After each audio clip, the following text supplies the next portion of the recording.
Channeling versus intuitive guidance. What's the difference? So I want you to key in with me. We're going to go through a little bit of an exercise, but let's first talk about channeling. It's like putting your antenna out there and tuning into a frequency and getting out of the way and allowing that frequency to flow through. Where intuitive readings, on the other hand, you're really tapping into your inner wisdom and your universal energies to get these insights through your clairs. And I talk a lot about vertical prism of light. The more your chakras are cleaned, you're out of the way, the more that interpretation of light information comes through.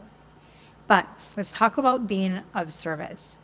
And when you are of service and you desire to be of service, you are excited to learn to channel, but you're not in a rush.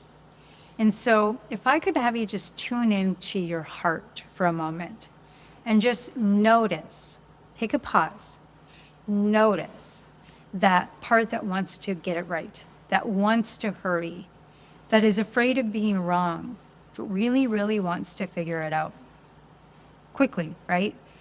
That part is the ego, which is a part of a problem when we're moving into channeling. Now I want you to move into your body.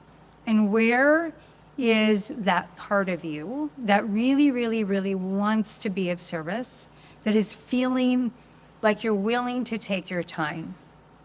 That part that would rather learn to channel in a very conscientious, mindful, peaceful, tasteful type of way, that kind of experience. The part that is simply honored and willing to be of service to spirit and to really learn to channel in a way that really truly serves your highest good and spirit's highest good. So how you embody and how you approach channeling is what is allowing that channel to be clear. Even learning to channel in a more honorable, mindful way of how you bring in the energy of that quantum field really helps everyone come into a meaningful service to spirit, the whole collective that is tapping into these innate abilities. So when we tune into the desire, where is that part of you that's willing to take the slower and mindful path? And the part of you that really wants to learn to channel in alignment through integrity and allowing you to really bring through that energy to this heaven on earth and this beautiful journey in a more meaningful way. Now, this is coming from someone who has a gene key of impatience. That is my life lesson. So not that part, right? Not the part that wants to rush and hurry, but the part that really wants to be in alignment with spirit. And this is the part of us that is being awakened in all of us, in our hearts, in our breath, in the stillness within each and every one of us. Each and every one of us are getting clairs activated right now that are dormant. And so a lot of this is about allowing the personal self to settle and to allow the deeper witness to really step forward and to feel the nuanced difference. So take a moment again with me and ask where that part of you is, where that part is willing to take the slower path in life and have a more meaningful journey of being present, about being open to being wrong in order to learn to grow. This is that part that is really willing to step forward that I just mentioned.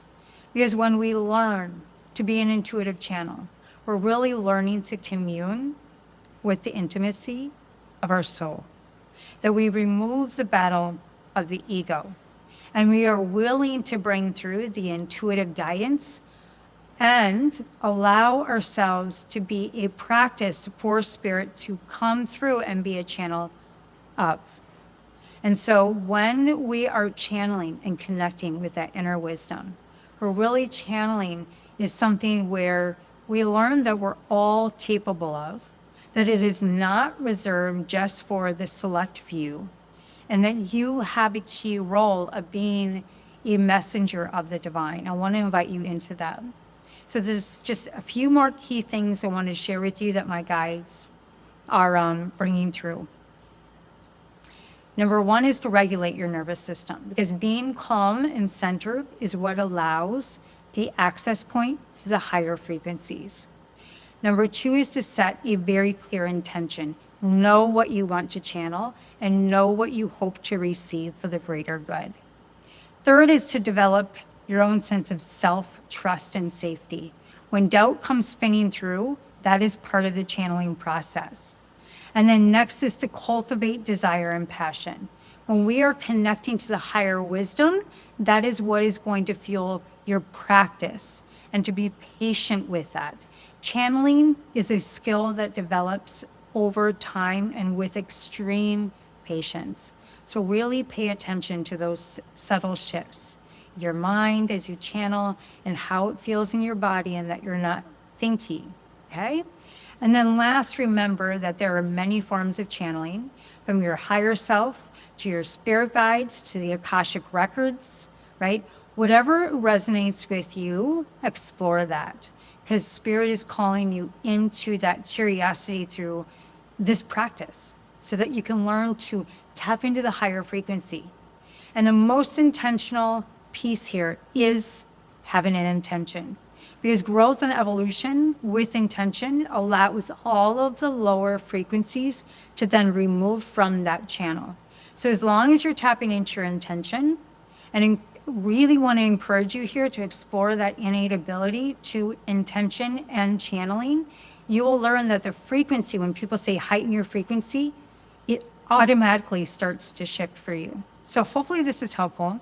Sending you all of my love, all of my light. And if you have any questions, or perhaps you want to grasp into a holographic reading where we tune into the chakras that are imbalanced, we tune into any kind of unconscious frequencies that are unconscious contracts that are inhibiting the distortion in your channel, and really clear that with a blessing, I would love to serve you in a holographic reading. So all my love, all my light, and I hope this was helpful.